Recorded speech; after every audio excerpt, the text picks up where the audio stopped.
Habían transcurrido 3 años desde que Dios el Padre y su Hijo Jesucristo se aparecieron a José Smith en la arboleda, y José no había recibido ninguna revelación adicional desde entonces. Comenzó a preguntarse si el Señor estaba enojado con él. Como todos nosotros, había cometido errores y se sentía condenado por ellos. Sin embargo, Dios todavía tenía una obra que él debía llevar a cabo. La obra que José fue llamado a realizar está relacionada con lo que Dios nos pide a nosotros. José sacaría a luz el Libro de Mormón. A nosotros se nos invita a compartir su mensaje. José recibiría llaves del sacerdocio para hacer volver el corazón de los hijos hacia sus padres.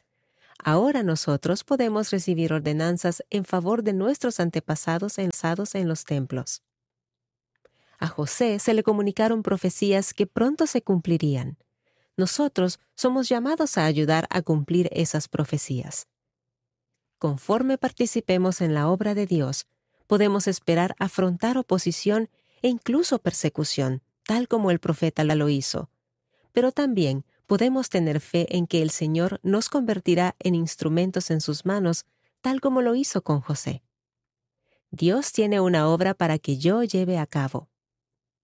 Una cosa es creer que Dios tenía una obra para que José Smith llevara a cabo. Podemos mirar hacia atrás en su vida y ver claramente que lo logró. ¿Pero alguna vez has considerado que Dios tiene una obra para ti también? Mientras lees José Smith Historia, capítulo 1, versículos 27 al 33, piensa en cuál podría ser esa obra. ¿Cómo contribuye a la restauración continua del Evangelio del Salvador? José Smith Historia, capítulo 1, versículos 27 al 33. Moroni se aparece a José Smith. El nombre de José se tomará para bien y para mal entre todas las naciones. Moroni le habla del Libro de Mormón, de los juicios venideros del Señor, y cita muchos pasajes de las Escrituras. Se le revela el lugar donde estaban escondidas las planchas de oro. Moroni continúa instruyendo al profeta. Versículos del 27 al 54. Seguí con mis ocupaciones comunes de la vida hasta el 21 de septiembre de 1823, sufriendo continuamente severa persecución de toda clase de individuos, tanto religiosos como irreligiosos, por motivo de que yo seguía afirmando que había visto una visión. Durante el tiempo que transcurrió entre la ocasión en que vi la visión y el año 1823, habiéndoseme prohibido unirme a la C, teniendo pocos años y perseguido por aquellos que debieron haber sido mis amigos y haberme tratado con bondad, y que si me creían engañado debieron haber procurado de una manera apropiada y cariñosa rescatarme, me vi sujeto a toda especie de tentaciones, y juntándome con toda clase de personas, frecuentemente cometía muchas imprudencias y manifestaba las debilidades de la juventud y las flaquezas de la naturaleza humana, lo cual, me da pena decirlo, me condujo a diversas tentaciones ofensivas a la vista de Dios. Esta confesión no es para que se me juzgue culpable de cometer pecados graves o malos, porque jamás hubo en mi naturaleza la disposición para hacer tal cosa. Pero sí fui culpable de levedad, y en ocasiones me asociaba con compañeros joviales, etc., cosa que no correspondía con la conducta que había de guardar uno que ha llamado por Dios como yo. Mas esto no le parecerá muy extraño a cualquiera que se acuerde de mi juventud y conozca mi jovial temperamento natural. Como consecuencia de estas cosas, solía sentirme censurado a causa de mis debilidades e imperfecciones, de modo que por la noche del día 21 de septiembre, después de haberme retirado a la cama, me puse a orar, pidiéndole a Dios Todopoderoso perdón de todos mis pecados e imprudencias, y también una manifestación para saber de mi condición y posición ante Él, porque tenía la más absoluta confianza de obtener una manifestación divina, como previamente la había tenido. Encontrándome así, en el acto de suplicar a Dios, vi que se aparecía una luz en mi cuarto, y que siguió aumentando hasta que la habitación quedó más iluminada que al mediodía. cuando repentinamente se apareció un personaje al lado de mi cama, en el aire, porque sus pies no tocaban el suelo. Llevaba puesta una túnica suelta de una blancura exquisita. Era una blancura que excedía a cuanta cosa terrenal jamás había visto yo, y no creo que exista objeto alguno en el mundo que pueda presentar tan extraordinario brillo y blanco. Sus manos estaban desnudas, y también sus brazos, un poco más arriba de las muñecas, y de igual manera sus pies, así como sus piernas, poco más arriba de los tobillos.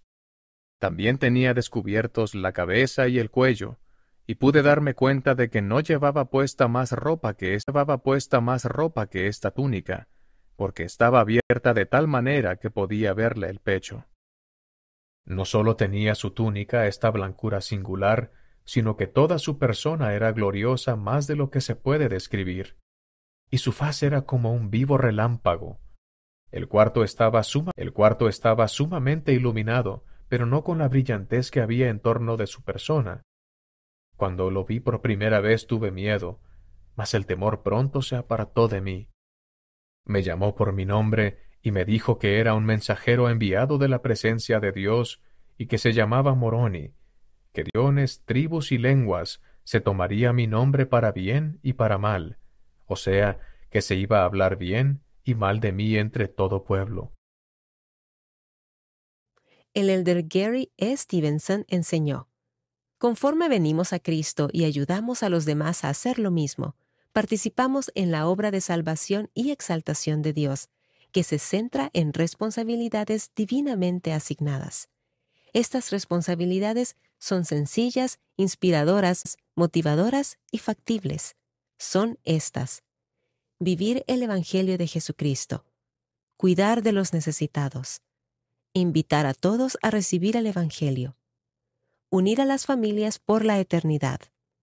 Medita en las experiencias que has tenido al participar en cada una de estas responsabilidades divinamente señaladas. ¿Qué te pediría el Salvador hacer a continuación?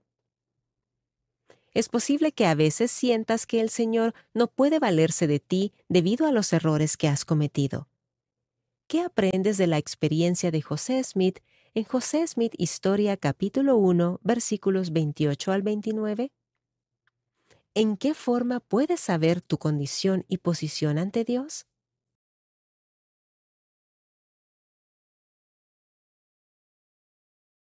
Hermanos y hermanas, quiero resumir algo muy rápidamente. Y esto será del Consejo del Ejecutivo, del Consejo de la Historia Familiar y del Consejo Misional. Si ustedes consideran los ajustes que han sido hechos y ahora ustedes se dan cuenta que ahora tienen la responsabilidad ejecutora de la obra de salvación bajo la dirección del obispo, que se lleva a cabo en el Quórum de Élderes y en la Sociedad de Socorro, no en las presidencias, en el Quórum de Élderes y en la Sociedad de Socorro. Ahora, por favor, escuchen. Si prestan atención a los ajustes recientes en las clases de las mujeres jóvenes y en los quórumes del Quórum de Élderes, ellos tienen exactamente las mismas responsabilidades, todos bajo la dirección del obispo. Pero la Sociedad de Socorro y el Quórum de Élderes, las presidencias de las clases de las mujeres jóvenes y las presidencias del quórumes del sacerdocio arónico. Y no están planeando actividades en las clases de las mujeres jóvenes o en los quórumes del sacerdocio arónico simplemente para pasar el tiempo, porque simplemente se supone que nos reunamos todas las semanas o porque queremos que la gente se entretenga. Ustedes se enfocan en la obra de salvación, aprendiendo y viviendo el Evangelio, compartiendo el Evangelio, uniendo a familias y ayudando al pobre y a los necesitados. Fin, punto, no más. Eso es todo. Es muy sencillo. Ahora, todo esto nos prepara para poder expresar lo que quiero decirles ahora. Ustedes y yo, a ver lo que ocurre ahora. Cuando el Quórum de Élderes y la Sociedad de Socorro, los quórumes del sacerdocio arónico y las clases de las mujeres jóvenes están todos completamente enfocados, totalmente enfocados en la obra de salvación.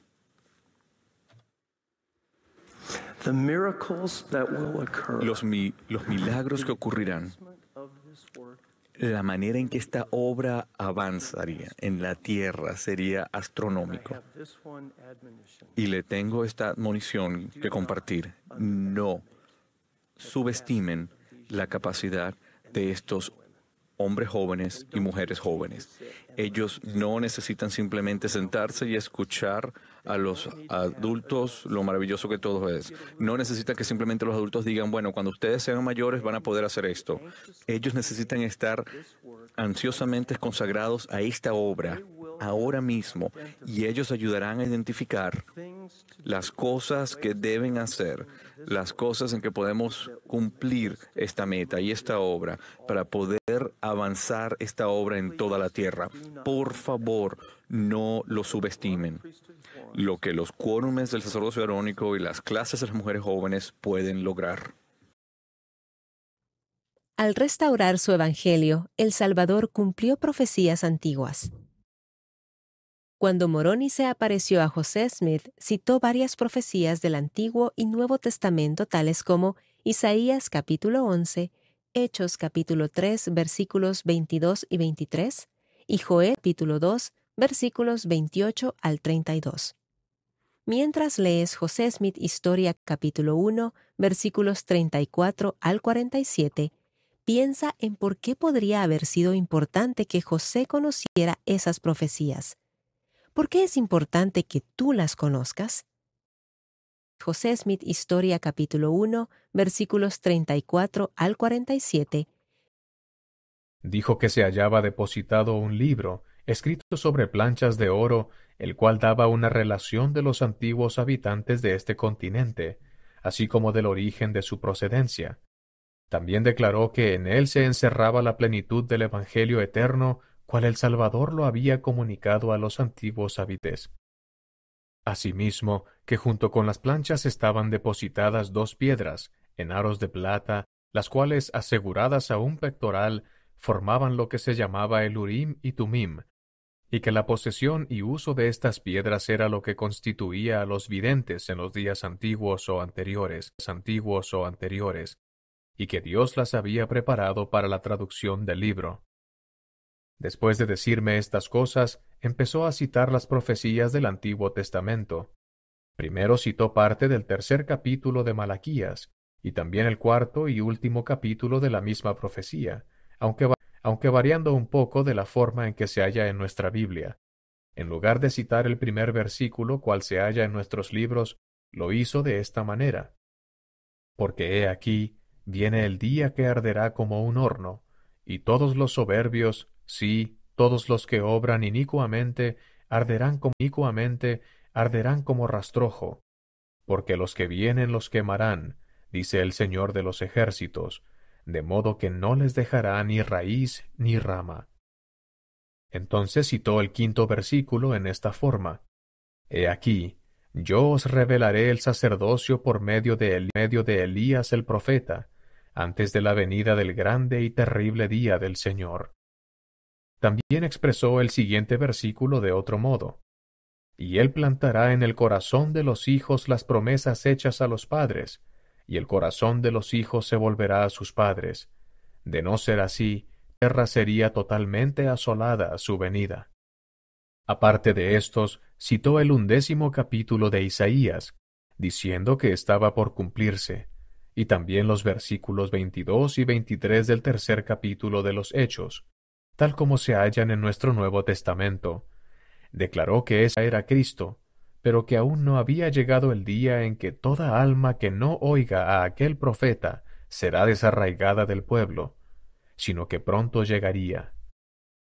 Citó además desde el versículo 28 hasta el último, del 2º capítulo de Joel.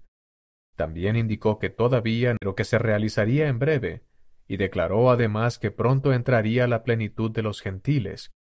Citó muchos otros pasajes de las Escrituras y expuso muchas explicaciones que no pueden mencionarse aquí.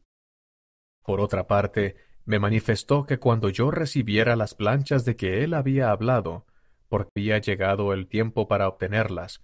No habría de enseñarlas a nadie, ni el pectoral con el Urim y Tumim, sino únicamente a aquellos a quienes se me mandase que las enseñara. Si lo hacía, sería destruido. Mientras hablaba conmigo acerca de las planchas, se manifestó a mi mente la visión de tal modo que pude ver el lugar donde estaban depositadas, y con tanta claridad y distinción que reconocí el lugar cuando lo visité. Después de esta comunicación, vi que la luz en el cuarto empezaba a juntarse en derredor del personaje que me había estado hablando, mas quedó a oscuras, exceptuando alrededor de su persona inmediata, cuando repentinamente vi abrirse algo como un conducto que iba directamente hasta el cielo, y él ascendió hasta desaparecer por completo, y el cuarto quedó tal como había estado antes de aparecerse esta luz celestial.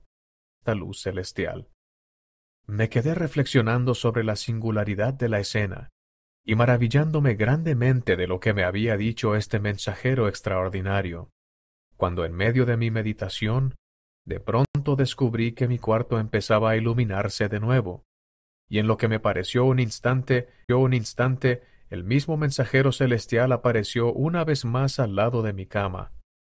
Empezó y otra vez me dijo las mismísimas cosas que me había relatado en su primera visita, sin la menor variación, después de lo cual me informó de grandes juicios que vendrían sobre la tierra, con gran desolación y silencias, y que esos penosos juicios vendrían sobre la tierra en esta generación. Habiéndome referido estas cosas, de nuevo ascendió como lo había hecho anteriormente. Ya para entonces eran tan profundas las impresiones que se me habían grabado en la mente, que el sueño había huido de mis ojos, y yacía dominado por el asombro de lo que había visto y oído. Pero ¿cuál no sería mi sorpresa al ver de nuevo al mismo mensajero al lado de mi cama, y oírlo repasar y repetir las mismas cosas que antes? Y añadió una advertencia, a causa de la situación indigente de la familia de mi padre, a que obtuviera las planchas con el fin de hacerme rico. Esto él me lo prohibió, y dijo que al obtener las planchas no debía tener presente más objeto que el de glorificar a Dios, y que ningún otro motivo había de influir en mí, sino el de edificar su reino. De lo contrario, no podría obtenerlas. Después de esta tercera visita, de nuevo ascendió al cielo como antes, y otra vez me quedé meditando en lo extraño de lo que acababa de experimentar. Cuando casi inmediatamente desde que el mensajero celestial hubo ascendido la tercera vez, cantó el gallo, y vi que estaba amaneciendo, de modo que nuestras conversaciones deben de haber durado toda aquella noche. Dios me prepara para trabajar en su reino. José solo tenía 17 años cuando vio las planchas de oro por primera vez. Sin embargo, no se le confió su cuidado sino hasta 4 años después. Lee José Smith Historia capítulo 1, versículos 48 al 60 y averigua lo que sucedió en la vida de José durante ese tiempo. ¿Cómo crees que esos acontecimientos lo prepararon para la obra a la que Dios lo había llamado? ¿Qué experiencias has tenido que te hayan preparado para servir a Dios y a los demás? ¿Qué estás experimentando actualmente que puede ayudarte a prepararte para un servicio futuro? Lee José Smith Historia capítulo 1, versículos 48 al 60. Poco después me levanté de mi cama, y como de costumbre fui a desempeñar las faenas necesarias del día, pero al querer trabajar como en otras ocasiones, hallé que se me habían agotado a tal grado las fuerzas que me sentía completamente incapacitado. Mi padre, que estaba trabajando cerca de mí, vio que algo me sucedía y me dijo que me fuera a casa. Partí de allí con la intención de volver a casa, pero al querer cruzar el cerco para salir del campo en que estábamos, se me acabaron completamente las fuerzas. Caí inerte al suelo y por un tiempo no estuve consciente de nada. Lo primero que pude recordar fue una voz que me hablaba, llamándome por mi nombre. Alcé la vista y a la altura de mi cabeza vi al mismo mensajero, rodeado de luz como antes. Entonces me relató otra vez todo lo que me había referido la noche anterior, y me mandó ir a mi padre y hablarle acerca de la visión y los mandamientos que había recibido. Obedecí, regresé a donde estaba mi padre en el campo, y le declaré todo el asunto. Me respondió que era de Dios, y me dijo que fuera e hiciera lo que el mensajero me había mandado. Salí del campo y fui al lugar donde el mensajero me había dicho que estaban depositadas las planchas, y debido a la claridad de la visión que había visto tocante al lugar, en cuanto llegué allí lo reconocí. Cerca de la aldea de Manchester, condado de Ontario, estado de Nueva York, se levanta una colina de tamaño regular, y la más elevada de todas las de la comarca. Por el costado occidental del cerro, no lejos de la cima, debajo de una piedra de buen tamaño, yacían las planchas, depositadas en una caja de piedra. En el centro, y por la parte superior, esta piedra era gruesa y redonda, pero más delgada hacia los extremos, de manera que se podía ver la parte céntrica sobre la superficie del suelo, mientras que alrededor de la orilla estaba cubierta de tierra. Habiendo quitado la tierra, conseguí una palanca que logré introducir debajo de la orilla de la piedra, y con un ligero esfuerzo la levanté.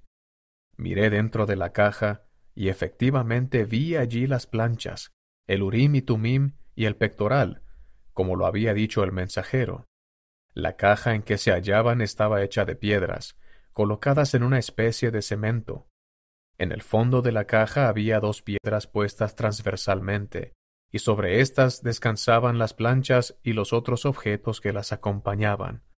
Intenté sacarlas, pero me lo prohibió el mensajero, y de nuevo se me informó que aún no había llegado la hora de sacarlas, ni llegaría sino hasta después de 4 años, a partir de esa fecha.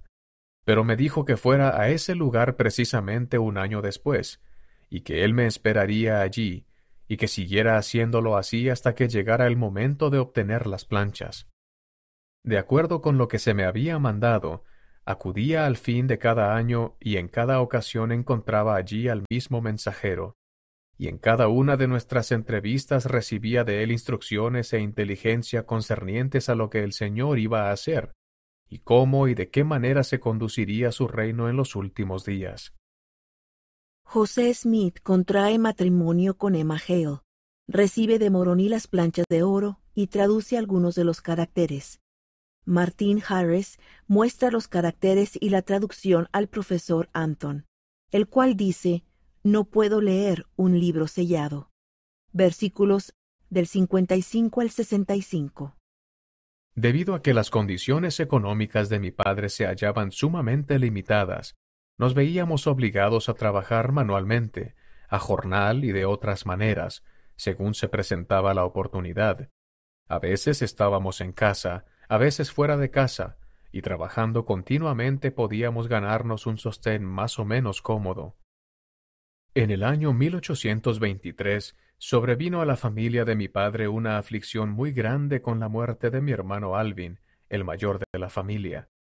En el mes de octubre de 1825 me empleó un señor de edad llamado Josiah Stoll, del condado de Chenango, estado de Nueva York. Él había oído algo acerca de una mina de plata que los españoles habían explotado en Harmony, condado de Susquehanna, estado de Pensilvania, y antes de ocuparme ya había hecho algunas excavaciones para ver si le era posible descubrir la mina. Después que fui a vivir a la casa de él, me llevó con el resto de sus trabajadores a excavar en busca de la mina de plata, en lo cual estuve trabajando cerca de 1 mes sin lograr el éxito en nuestra empresa, y por fin convencí al anciano señor que dejase de excavar. Así fue como se originó el tan común rumor de que yo había sido buscador de dinero. Durante el tiempo que estuve en ese trabajo, me hospedé con el señor Isaac Hale, de ese lugar.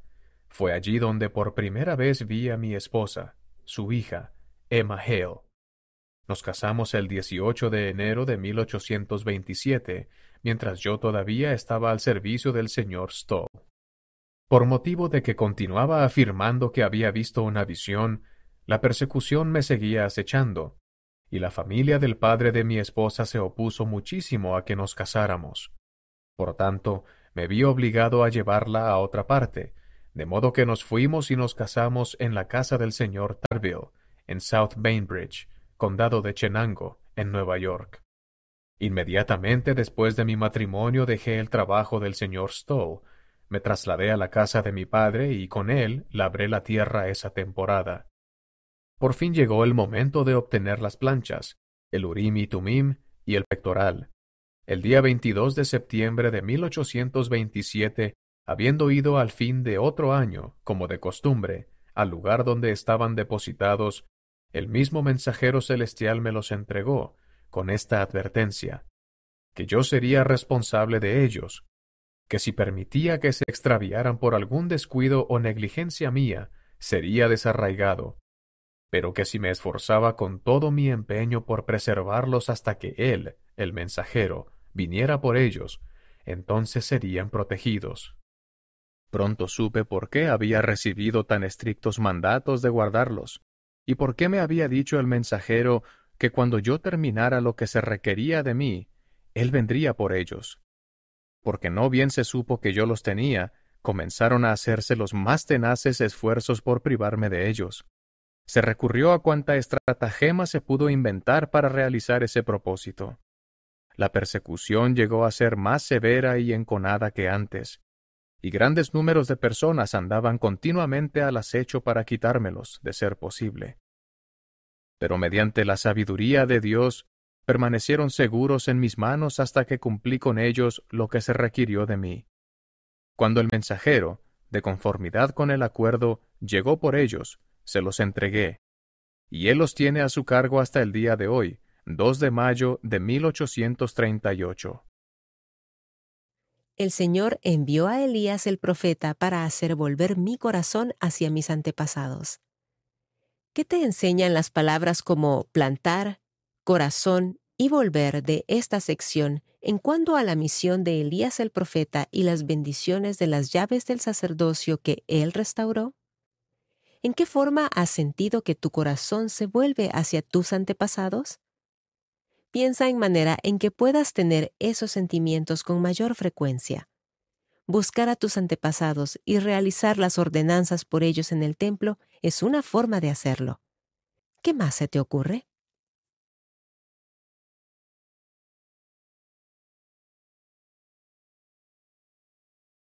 Sin embargo, la agitación continuaba, y el rumor con sus 1000 lenguas no cesaba de hacer circular calumnias acerca de la familia de mi padre y de mí. Si me pusiera a contar la milésima parte de ellas, llenaría varios tomos. Sin embargo, la persecución llegó a ser tan intolerable que me vi obligado a salir de Manchester y partir con mi esposa al condado de Susquehanna, estado de Pensilvania. Mientras nos preparábamos para salir, siendo muy pobres y agobiándonos de tal manera la persecución que no había probabilidad de que se mejorase nuestra situación, en medio de nuestras aflicciones hallamos a un amigo en la persona de un caballero llamado Martin Harris, que vino a nosotros y me dio $50 para ayudarnos a hacer nuestro viaje. El señor Harris era vecino del municipio de Palmyra, condado de Wayne, en el estado de Nueva York, y un agricultor respetable. Mediante esta ayuda tan oportuna, pude llegar a mi destino en Pensilvania, e inmediatamente después de llegar allí, comencé a copiar los caracteres de las planchas. Copié un número considerable de ellos, y traduje algunos por medio del Urim y Tumim, obra que efectué entre los meses de diciembre, fecha en que llegué a la casa del padre de mi esposa, y febrero del año siguiente. En este mismo mes de febrero, el antedicho señor Martin Harris vino a nuestra casa, tomó los caracteres que yo había copiado de las planchas y con ellos partió rumbo a la ciudad de Nueva York. En cuanto a lo que aconteció respecto de él y los caracteres, deseo referirme a su propio relato de las circunstancias, cual él me lo comunicó a su regreso, y que es el siguiente. Fui a la ciudad de Nueva York y presenté los caracteres que habían sido traducidos, así como su traducción, al profesor Charles Anton, célebre caballero por motivo de sus conocimientos literarios. El profesor Anton manifestó que la traducción era correcta y más exacta que cualquiera otra que hasta entonces había visto del idioma egipcio. Luego le enseñé los que aún no estaban traducidos, y me dijo que eran egipcios, caldeos, asirios y árabes, y que eran caracteres genuinos. Me dio un certificado en el cual hacía constar a los ciudadanos de Palmyra que eran auténticos, y que la traducción de los que se habían traducido también era exacta.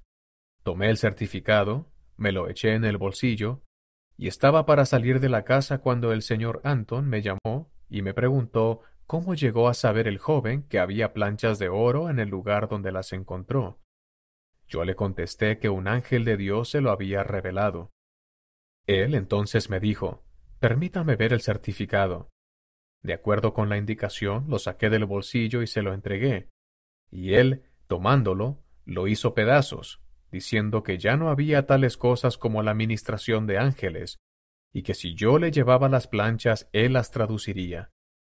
Yo le informé que parte de las planchas estaban selladas, y que me era prohibido llevarlas. Entonces me respondió: «No puedo leer un libro sellado». Salí de allí y fui a ver al doctor Mitchell, el cual confirmó todo lo que el profesor Anton había dicho, respecto de los caracteres así como de la traducción.